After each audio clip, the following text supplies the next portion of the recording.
Hi అందరూ ఎలా ఉన్నారు? ఏం చేస్తున్నారు? ఈరోజు రెసిపీ వచ్చేసి ఉప్పు చెక్కలు, కొంతమంది పప్పు చెక్కలు అని కూడా అంటారు. మేమైతే రేషన్ బియ్యంతో చేస్తున్నాము.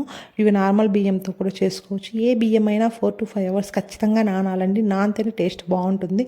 ఆ పచ్చిపిండిని తీసుకొచ్చి డ్రై రోస్ట్ చేసుకోండి.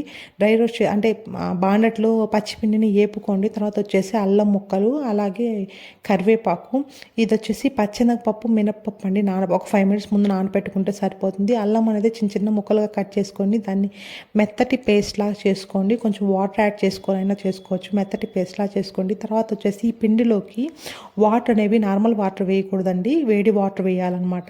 వేడిగా కాచుకున్న వాటర్ వేసుకొని ఆ పిండిలో మొత్తం మిక్స్ చేసుకోండి. దీంట్లో మెయిన్ ఇంగ్రీడియంట్ వచ్చేసి వెన్నపూస అండి. వెన్నపూస వేస్తే చెక్కలు చాలా బాగుంటాయండి, టేస్ట్ చాలా బాగుంటుంది. ఇది నాకు తెలియదండి, నేను మా అత్తయ్య దగ్గరే నేర్చుకున్నాను. ఇది వచ్చేసి మా అత్తయ్య రెసిపీ అనమాట. సో వాటర్ వేసుకొని అలా మిక్స్ చేసుకున్న తర్వాత ఇప్పుడైతే వెన్న వేస్తున్నామండి. వెన్న అలా అని చెప్పి ఎక్కువ వేయొద్దు, కొంచెం మీడియంగా వేసుకో, అంటే మీరు తీసుకునే పిండిని బట్టి మీరు వెన్న వేసుకోండి. కొంచెం వెన్న వేసుకొని ఆ వెన్నను కూడా మొత్తం పిండిలో మిక్స్ అయ్యేలాగా మిక్స్ చేసుకోండి. మిక్స్ చేసుకున్న తర్వాత ఆనియన్, పచ్చిమిర్చి క్లిప్ అనేది మిస్ అయిందండి. సో ఆనియన్, పచ్చిమిర్చి అనేది సన్న ముక్కలుగా కట్ చేసి పెట్టుకోండి. ఇప్పుడు చూపిస్తాను చూడండి. అంతే, చాలా సన్నగా ఉండాలండి. ఇదండి ఇలా సన్న ముక్కలుగా కట్ చేసుకోవాలన్నమాట ఆనియన్, పచ్చిమిర్చి అనేది. ఇప్పుడు ఈ ఆనియన్, పచ్చిమిర్చి అనేది మనం ఆల్రెడీ పిండి మిక్స్ చేసుకున్నాం కదా, సో ఆ పిండిలో వేసుకొని ఆ పిండిలో వేసుకోవాలి. ఆ పిండిలో వేసుకున్న తర్వాత మళ్ళీ మనం అల్లం పేస్ట్ వేసుకున్నాం కదా, ఆ అల్లం పేస్ట్ కూడా ఆ పిండిలో వేసుకోవాలి.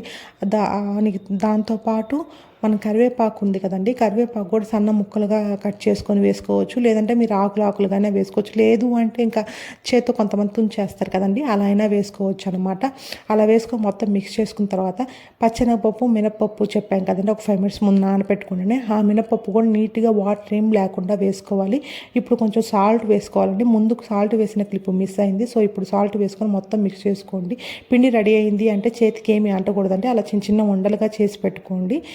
చేసి పెట్టుకున్న తర్వాత పూరీ బ్రష్ ఉంది కదండి, పూరీ బ్రష్కి కవర్ వేసుకొని ఆ కవర్లో ఆ ముద్ద పెట్టి మళ్ళీ పైన ఇంకొక కవర్ వేసుకొని ఆయిల్ పూసుకొని ఇలా ప్రెస్ చేశారంటే మీకు చెక్కలు రెడీ అయిపోతాయండి. మరీ మందంగా ప్రెస్ చేసుకోవద్దు, కొంచెం పలచగా ప్రెస్ చేసుకోండి. ప్రెస్ చేసుకుంటే సరిపోతుంది. ఈ పూరీ బ్రష్ వల్ల అయితే చాలా ఈజీగా అయిపోతాయి అన్నమాట చెక్కలు అనేటివి. ఇవిగోండి చెక్కలు కాలిన తర్వాత ఇంకోండి ఇలా వస్తే సరిపోతుందండి. చెక్కలు కాలాయి, మీకు తెలుస్తుంది కదా చెక్కలు కాలాయా లేదా అని చెప్పి. కాలిన తర్వాత తీసి పెట్టుకోండి. ఇవి మీరు ఎప్పుడు కానీ ట్రై చేయకపోతే మాత్రం ఒకసారి ట్రై చేయండి. టేస్ట్ అయితే చాలా బాగుంటుంది. ట్రై చేసి ఎలా వచ్చింది ఏంటి అనేది కూడా నాకు కామెంట్లో చెప్పండి. ఇవ్వండి ఫైనల్గా చెక్కలన్నీ అయితే రెడీ అయిపోయాయండి. మనం తినేటప్పుడు అక్కడక్కడ ఆనియన్ తర్వాత పచ్చిమిర్చి తగులుతూ, అలాగే కరివేపాకు తగులుతూ టేస్ట్ చాలా బాగుంటుంది. ఈ వీడియో నచ్చినట్లు లైక్, షేర్ అండ్ సబ్స్క్రైబ్.